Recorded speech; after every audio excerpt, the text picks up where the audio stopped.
আসসালামু আলাইকুম, শুভেচ্ছা সহ সকলকে স্বাগত জানাচ্ছি চ্যানেল আই সংবাদে। এখনকার আয়োজন নিয়ে আপনাদের সাথে আছি আমি পাবলিহা বুশরা।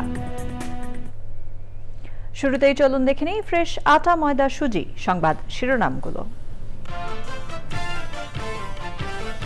জনগণ চাইলে কালো টাকা সাদা করার সুযোগ বাতিল করা হবে বললেন অর্থ উপদেষ্টা। চট করে বিপ্লবী বাজেট সম্ভব নয় বলে সংবাদ সম্মেলনে মন্তব্য। বাংলাদেশের অগ্রগতিতে জাতিসংঘ পাশে থাকবে বলে আবাসিক সমন্বয়কারীর আশ্বাস। রোহিঙ্গাদের সহায়তায় আন্তর্জাতিক সমর্থনে প্রধান উপদেষ্টার আশা।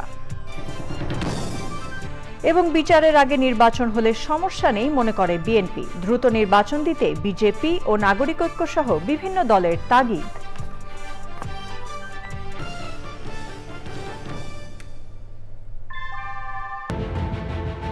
Primacy inbuilt.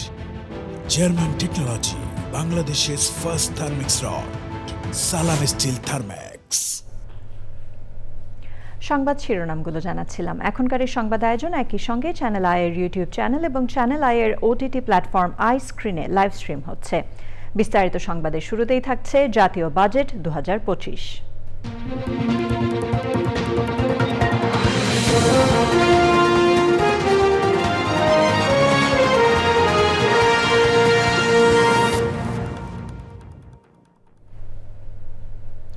বাজেটোত্তর সংবাদ সম্মেলনে অর্থ উপদেষ্টা ডক্টর সালেউদ্দিন আহমেদ বলেছেন, কালো টাকা সাদা করার সুযোগ দিয়ে সরকার যে খুব ভালো কাজ করেছে তা নয়, মানুষ না চাইলে সুযোগটি বাতিল করা হবে। পতিত সরকারের সময়ে পাচার হওয়া অর্থ ফেরতের অগ্রগতি নিয়ে তিনি বলেন, পাচারকারীরা অনেক বুদ্ধিমান, ওই টাকা ফেরত আনা কঠিন হবে। বাজেটে বৈষম্য বিরোধী স্পিরিট একেবারেই প্রতিফলিত হয়নি বলে মানতে নারাজ অর্থ উপদেষ্টা। বললেন, চট করে বিপ্লবী বাজেট করা সম্ভব নয়। রিপোর্ট। ওসমানী স্মৃতি মিলনায়তনে উপদেষ্টা পরিষদের কয়েকজন সহকর্মী, বাংলাদেশ ব্যাংকের গভর্নর এবং অর্থ মন্ত্রণালয়ের সচিবদের নিয়ে অর্থ উপদেষ্টার বাজেটোত্তর সংবাদ সম্মেলন। শুরুতেই অতীতের সব সরকারকে ধন্যবাদ দিয়ে তিনি বলেন, আগের পদাঙ্ক অনুসরণ করে সামনে এগিয়ে যাচ্ছেন তারা। কিছুই হয়নি, আবার এক পাশে গুণগান গাইব, সেটা আমরা চাই না। আমরা চাই আমরা সাজেশন দিতে সামনের দিকে এগিয়ে যেতে চাই। খুব সহজ কিন্তু না, টাকা যারা পাচার করে তারা অত্যন্ত বুদ্ধিমান লোক, লেয়ারিং করে করে এমন না যে টাকা ঝাট করে পাঠিয়ে দিল আরেক জায়গায়। কালো টাকা কিন্তু এটা ঠিক কালো টাকা না, আমরা যেটা যে অপ্রতিষ্ঠিত টাকা কোনো কারণে যদি আপনার কাছে থাকে, শুধু ফ্ল্যাটের ব্যাপারে একটা বিধান দেওয়া হয়েছে, নিজের জমিতে করেন তখন এত দিতে হবে। দুইটা দিক আছে, একটা নৈতিক দিক কালো টাকা সাদা করা, আরেকটা হলো প্র্যাকটিক্যাল দিক, টাকা পয়সা আমরা ট্যাক্স পাবো কিনা। দুই দিকই কালো টাকাটা সাদা করার ব্যাপারে হয়তো ডেফিনেটলি কিছু ইস্যু থাকে, সেটা আমরা বিবেচনা করবো যে এটা সে করা যায় কিনা। আমরা বলছি না যে খুব ভালো জিনিস করে ফেলে যে কালো টাকা সাদা করা, এটা অনেক সময় আপনার কম্পালশন বা ইসের খাতিরে করেছে, সেটা আমরা দেখব। যেহেতু এটা নিয়ে কথা উঠেছে, এটা আমার মনে হয় সবাই মিলে স্যার আপনারা আলাপ আলোচনা করে চিন্তা করতে পারেন স্যার এটা কি করবেন। পরিকল্পনা উপদেষ্টা বলেন, ভঙ্গুর অবস্থা থেকে বেরিয়ে আসতে মিতব্যয়ী বাজেট এবার। ঋণ নিয়ে ঋণ পরিশোধের যেই দুষ্ট চক্র, এটা থেকে বেরিয়ে আসার এক বাজেটে হবে না, অন্তত শুরুটা যেন আমরা করে যেতে পারি। বাজেটে ঘোষিত 6.5% মূল্যস্ফীতি অর্জিত হবে কিনা এমন প্রশ্নের উত্তরে গভর্নর জানান, অর্জন না হওয়ার কোনো কারণ নেই। রিজভিন আওয়াজ, চ্যানেল আই, ঢাকা। এবার অন্যান্য খবর। বাংলাদেশের উন্নয়ন ও অগ্রগতিতে সবসময়ই জাতিসংঘ পাশে থাকবে এমন আশ্বাস দিয়ে সরকারের সংস্কার কার্যক্রমের প্রশংসা করেছেন সংস্থাটির আবাসিক সমন্বয়কারী গুয়েন লুইস। রাষ্ট্রীয় অতিথি ভবন যমুনায় প্রধান উপদেষ্টা অধ্যাপক ডক্টর মোহাম্মদ ইউনূসের সঙ্গে সাক্ষাৎ করেন গুয়েন লুইস। বাংলাদেশের উন্নয়ন ও অগ্রগতি নিয়ে আলোচনা করেন তারা। মিয়ানমার থেকে বাংলাদেশে আশ্রয় নেওয়া রোহিঙ্গাদের সহায়তা করতে আন্তর্জাতিক সম্প্রদায়ের সমর্থন আশা করেছেন প্রধান উপদেষ্টা। বিএনপি বলেছে, ন্যায় বিচারের জন্য সময় প্রয়োজন, বিচারের আগে নির্বাচন নয়, এমন মতের পক্ষে নন তারা। রাজধানীতে এক আলোচনায় দলের স্থায়ী কমিটির সদস্য সালাউদ্দিন আহমেদ বলেছেন, দ্রুত নির্বাচনের জন্য বিএনপি যুক্তি তুলে ধরেছে, আশা করা হচ্ছে প্রধান উপদেষ্টা তা বিবেচনা করবেন। অনুষ্ঠানে বিজেপি ও নাগরিক ঐক্য সহ বিভিন্ন দলের নেতারাও দ্রুত নির্বাচনের তাগিদ দিয়েছেন। রাহুল রায়ের রিপোর্ট। রাজধানীর ঢাকা রিপোর্টার্স ইউনিটির মিলনায়তনে গণ অধিকার পরিষদের আলোচনা সভার বিষয় ছিল বিচার, সংস্কার ও নির্বাচনের রোডম্যাপ। বেশ কয়েকটি রাজনৈতিক দলের শীর্ষ নেতারা আলোচনায় অংশ নিয়ে এই ইস্যুগুলোতে তাদের মতামত তুলে ধরেন। আর্মির সাথে দূরত্ব কে সৃষ্টি করেছে, রাজনৈতিক দলের সাথে দূরত্ব কে সৃষ্টি করেছে? আজকে অনেকেই আমাকে জিজ্ঞেস করে, পার্থ ভাই আপনারা ডিসেম্বরে নির্বাচন চান না? ডিসেম্বরের কথা তো আমরা বলি নাই, আপনি বলেছেন ইউনূস সাহেব জাতির সামনে ডিসেম্বরের কথা। আমরা বলেছি আপনারা সেই ওয়াদা আপনি রাখেন, আমাদের মুখ থেকে ডিসেম্বরের কথা আসে নাই। আজকে করিডোরের কথা শুনে কনফিউশন কে ক্রিয়েট করেছে? আমরা তো কনফিউশন ক্রিয়েট করি নাই। এই করিডোরের ইস্যু ইউনূস সাহেব আপনি নিয়ে আসছেন। আলোচনায় অংশ নেন বিএনপি নেতারাও। ন্যায় বিচার নিশ্চিত করার জন্য আমাদেরকে যথেষ্ট সময় অপেক্ষা করতে হবে। তো সুতরাং বিচার প্রক্রিয়া কেউ কেউ বলে থাকেন যে সমাপ্ত হওয়ার পরেই নির্বাচন চাই, এই বক্তব্যটি সঠিক নয়।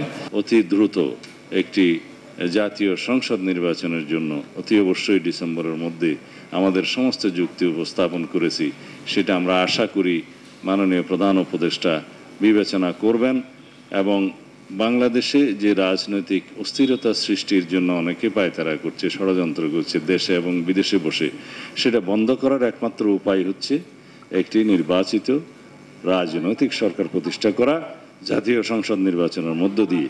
বিএনপি ও এর মিত্র রাজনৈতিক দলগুলো মনে করছে রাজনৈতিক সহ বিভিন্ন সংকট নিরসনে নির্বাচিত সরকারের বিকল্প নেই। রাহুল রায়, চ্যানেল আই, ঢাকা। এবারে কনকা ফ্রিজ কোরবানির হাটের খবর।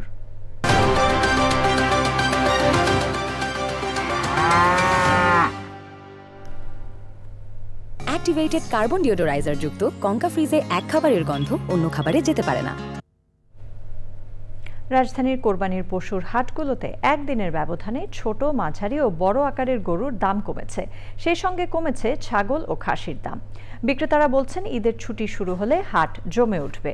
পছন্দের পশু কিনতে আরেকটু সময় নিতে চান ক্রেতারা। সংবাদের এই পর্যায়ে সময় হয়ে গেল একটি বিরতি নেবার। বিরতির পর অন্যান্য খবরের সাথে আরো জানিয়ে ফিরব।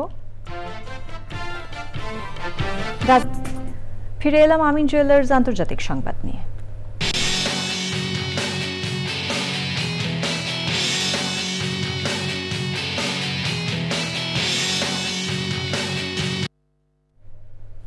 গাজার রাফায় আবারও ত্রাণ আনতে গিয়ে ইসরায়েলি হামলায় প্রাণ হারিয়েছেন ২৭ জন ফিলিস্তিনি।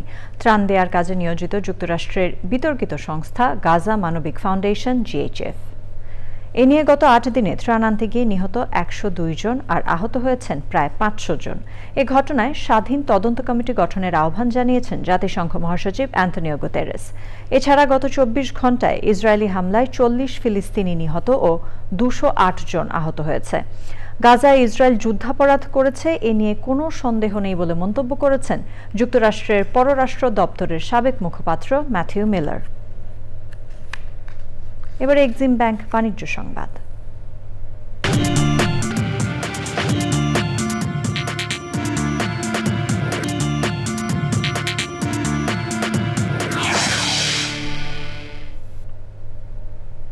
ঢাকা স্টক এক্সচেঞ্জে আজ লেনদেনে নিম্নমুখী প্রবণতা দেখা গেছে। আগের কার্যদিবসের চেয়ে ডিএসইএক্স সূচক ২৪ পয়েন্ট কমে ৪,৬৬৪ পয়েন্টে দাঁড়িয়েছে। কমেছে বেশিরভাগ কোম্পানির শেয়ারের দাম। হাতবদল হয়েছে ৩৯৪টি কোম্পানির ২২৯ কোটি ৬ লাখ টাকার শেয়ার ও মিউচুয়াল ফান্ড, যা আগের কার্যদিবসের চেয়ে ৪৬ কোটি ২৪ লাখ টাকা কম। এর মধ্যে দাম বেড়েছে ৯৩টির, কমেছে ২৩৯টির এবং অপরিবর্তিত রয়েছে ৬২টি কোম্পানির শেয়ারের দাম।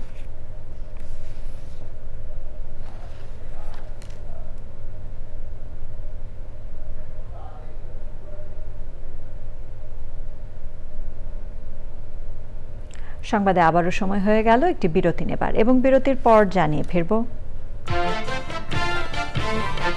বাংলাদেশ দলের রুদ্ধদ্বার অনুশীলনে হামজা চৌধুরীর যোগদান। ভুটানের বিপক্ষে আন্তর্জাতিক প্রীতি ম্যাচ বুধবার।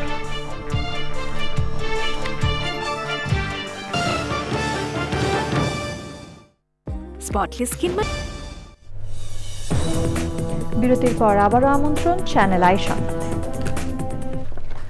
সিডনির ফেয়ারফিল্ড শো গ্রাউন্ডে বৈশাখী মেলা ২০২৫ অনুষ্ঠিত হয়েছে। সিডনির প্রবাসী বাংলাভাষী কমিউনিটির প্রাণের উৎসবের ৩০তম বর্ণিল আয়োজনে বসে এবারের মেলা। মেলাটির আয়োজক বিসিএ, সহযোগিতা করে অস্ট্রেলিয়ার নিউ সাউথ ওয়েলস রাজ্য সরকার। দুপুর 1টা থেকে রাত 10টা পর্যন্ত চলা মেলায় বাংলাদেশি খাবার ও হস্তশিল্পের বাহারি স্টল, শিশুদের জন্য খেলাধুলার ব্যবস্থা এবং সন্ধ্যার পর আতশবাজির আয়োজন করা হয়। মেলায় গান পরিবেশন করেন শান্তিনিকেতনের খ্যাতনামা লোকশিল্পী পৌশালী ব্যানার্জি। এবারে জানাবো খেলার খবর।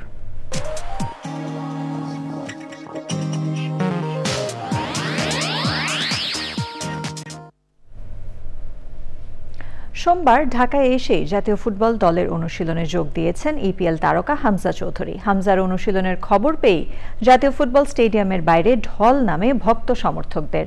তবে ক্লোজ ডোর অনুশীলন হওয়ায় টানা দ্বিতীয় দিনের মতো গণমাধ্যম কর্মীদের প্রবেশাধিকার ছিল সংরক্ষিত।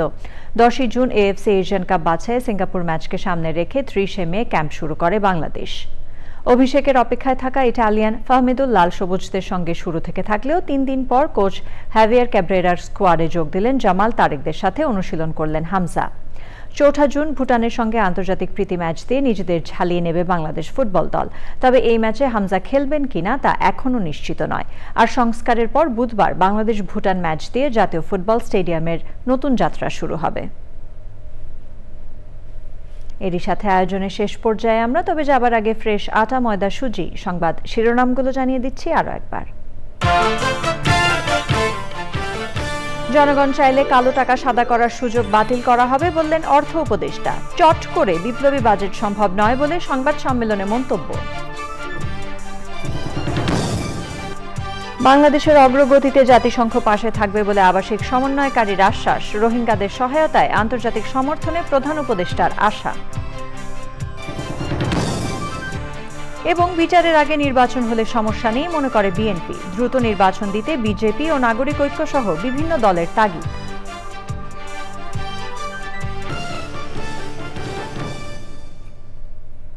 আমাদের পরবর্তী সংবাদ দেখার আমন্ত্রণ জানিয়ে শেষ করছি। এতক্ষণ সাথে থাকার জন্য ধন্যবাদ সবাই।